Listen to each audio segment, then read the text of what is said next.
नमस्ते दोस्तों, SK anime में आपका स्वागत है।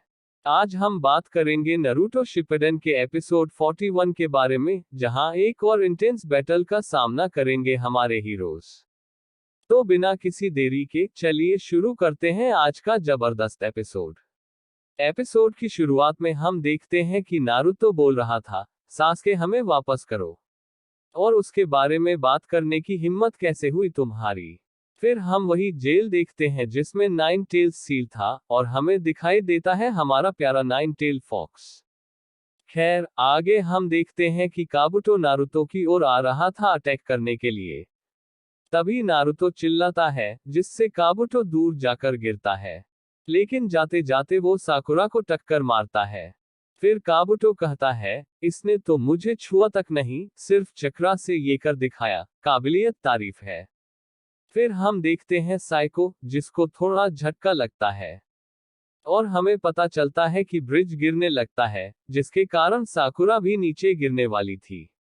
फिर यामाटो साकुरा को आवाज लगाते हैं, पर वो होश में नहीं थी और नीचे जाने लगती है। फिर हम देखते हैं कि नारुतो और ओरोची मारू एक दूसरे के सामने थे। तभी नारुतो भी नीचे जाने लगता है, लेकिन वो अपने चक्रा से ओरोची मारू पर अटैक करता है। लेकिन ओरोची मारू बहुत आसानी से बच जाता है। फिर नारुतो अपने चक्रा से पेड़ को पकड़कर ऊपर आता है। तभी हम देखते हैं ओरोची मारू धीरे धीरे जंगल की ओर जाने लगता है। तभी साई कहता है, ये चक्रा तो बहुत ज्यादा पावरफुल है, देखकर लग रहा है वो चक्रा खुद ही काम कर रहा है। अब यही समय है अपने मिशन को पूरा करने का। और साई अपने बैग से एक स्क्रोल निकालता है। उधर साकुरा नीचे गिरने वाली थी, तो यामाटो चिल्लाते हैं और कहते हैं, साकुरा तुम मुझे सुन सकती हो, जल्दी उठो। पर ब्रिज गिरने वाला था और तेजी से नीचे जाने लगता है, तो यामाटो सोचते हैं, अब मुझे ही कुछ करना होगा। फिर वो अपने वुड स्टाइल जुत्सु का इस्तेमाल करते हैं और ब्रिज को गिरने से रोक लेते हैं। उधर साई अपने स्क्रोल में कुछ बनाता है, जिससे बाहर आता है एक बहुत बड़ा बर्ड, और उस पर बैठकर उड़ जाता है। तभी साकुरा नीचे गिरने वाली थी, तो यामाटो कहते हैं, साई उसे पकड़ो। लेकिन साई उसके सामने से गुजरता है, पर उसकी मदद नहीं करता। फिर आखिरी में यामाटो को खुद ही अपने वुड स्टाइल जुत्सु का इस्तेमाल करना पड़ता है, जिससे साकुरा को बचा लेते हैं। फिर हम देखते हैं साई नारुतो और ओरोची मारू को ढूंढ रहा था।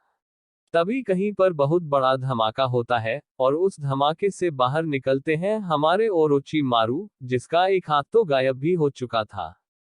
लेकिन वो फिर भी कहता है, तुम्हारे में बस इतना ही दम है जिंजरोकी होने के बाद भी। ये सुनकर नारुतो का और भी ज्यादा दिमाग खराब हो जाता है। लेकिन तभी ओरोची मारू को कुछ होने लगता है और हम देखते हैं कि वो अपने बॉडी को चेंज करने लगता है और एक नया ओरोची मारू बाहर आता है। फिर वो कहता है, तुम्हें पता है, तुम सास्के से भी बहुत ज्यादा कमजोर हो। और ये सुनकर नारुतो का दिमाग खराब होने लगता है। तभी हम देखते हैं नारुतो का फोर टेल बाहर आने लगता है। ओरोची मारू ये देखकर थोड़ा घबरा भी जाता है। फिर हम देखते हैं नारुतो के दिमाग में कुछ चल रहा था। और वो कहता है, मैं कहाँ हूँ? ये कौन सी जगह है? तभी उसे किसी की आवाज सुनाई देती है और हम देखते हैं सास्के को। उसे देखकर नारुतो उसकी तरफ दौड़ने लगता है, पर हमें पता चलता है कि वहां धीरे धीरे पानी भरने लगता है। नारुतो बार बार चिल्लाता है, सास्के रुको। पर वो नहीं रुकता और सीधा चला जाता है। फिर नारुतो हार मान जाता है और कहता है, मेरे पास पावर नहीं है सास्के को वापस लाने का। काश अगर उस दिन मैं थोड़ा और ताकतवर होता। फिर हम देखते हैं वो वैली वाला फाइट, जिसमें सास्के नारुतो को हरा देता है। फिर नारुतो कहता है, इसलिए मुझे और ताकतवर बनना होगा ताकि मैं उसे वापस ला सकूं, और मैं अपनी फ्रेंडशिप को ऐसे नहीं खत्म होने देने वाला। तभी हम देखते हैं नारुतो उस जेल के पास आ जाता है और धीरे धीरे अंदर जाने लगता है। अंदर काफी ज्यादा अंधेरा था। तभी हम वहां एक रोशनी चमकते हुए देखते हैं। और तभी हमें दिखता है नाइन टेल फॉक्स। फिर वो नारुतो को अपने पंजों में दबोच लेता है। प्रेजेंस में नारुतो की आंख पूरी तरह लाल हो चुकी थी और धीरे धीरे उसके शरीर से स्किन उखड़ने लगती है और वह पूरा फोर टेल में कन्वर्ट होने लगता है। उसके आसपास एक ब्लैक सर्कल बन जाता है। ये देखकर ओरोचिमारू कहता है, मुझे कुछ गड़बड़ लग रहा है। वहीं यामाटो साकुरा को उठाने की कोशिश करते हैं, और थोड़ी देर में साकुरा को होश आ जाता है। फिर वो अपने आसपास देखती है और कहती है, ये किसने किया? यामाटो बताते हैं कि यह नारुतो ने किया है। उधर काबुटो भी धीरे धीरे होश में आने लगता है और कहता है, अब समझ आया, वो लोग इसके पीछे क्यों पड़े हुए हैं। जिंजरोकी का पावर कोई मजाक नहीं है। फिर साकुरा यामाटो से पूछती है, नारुतो किधर गया? यामाटो बताते हैं, वो ओरोचिमारू का पीछा करते हुए जंगल की ओर चला गया। ऊपर से साई नारुतो को देखकर कहता है, नारुतो को समझना मुश्किल है। फिर हम देखते हैं साकुरा को। वो पूछती है, वो धुआं किधर से आ रहा है? फिर यामाटो मन में सोचते हैं, जरूर कुछ गलत हुआ होगा। तभी यामाटो वुड क्लोन जुत्सु का इस्तेमाल करते हैं, जिससे उनका एक क्लोन बन जाता है।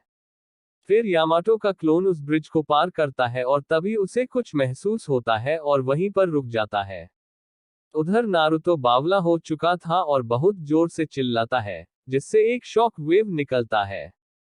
उस शॉक वेव से बचने के लिए यामाटो का क्लोन एक शील्ड बनाता है।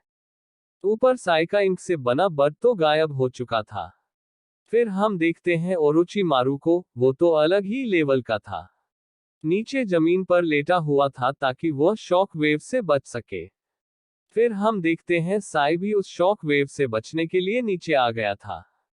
तभी यामाटो का क्लोन जंगल की ओर जाता है और उस जगह पर पहुंच जाता है, जिसे देखकर उसका होश उड़ जाता है। हमें पता चलता है कि नारुतो पूरी तरह फोर टेल में कन्वर्ट हो चुका था। फिर एक और बार नारुतो बहुत जोर से चिल्लाता है और यह एपिसोड यहीं पर खत्म हो जाता है। तो दोस्तों, ये था नारुतो शिपुडेन एपिसोड 41 का ब्रेकडाउन। अगर आपको यह एपिसोड पसंद आया हो, तो लाइक करना न भूलें और अपने दोस्तों के साथ शेयर जरूर करें। और अगर आप और भी ऐसे शानदार एनीमे वीडियो चाहते हैं, तो एसके एनिमे को सब्सक्राइब करना न भूलें। मिलते हैं अगले एपिसोड में, तब तक के लिए अपना ख्याल रखिए और एसके एनिमे के साथ बने रहिए।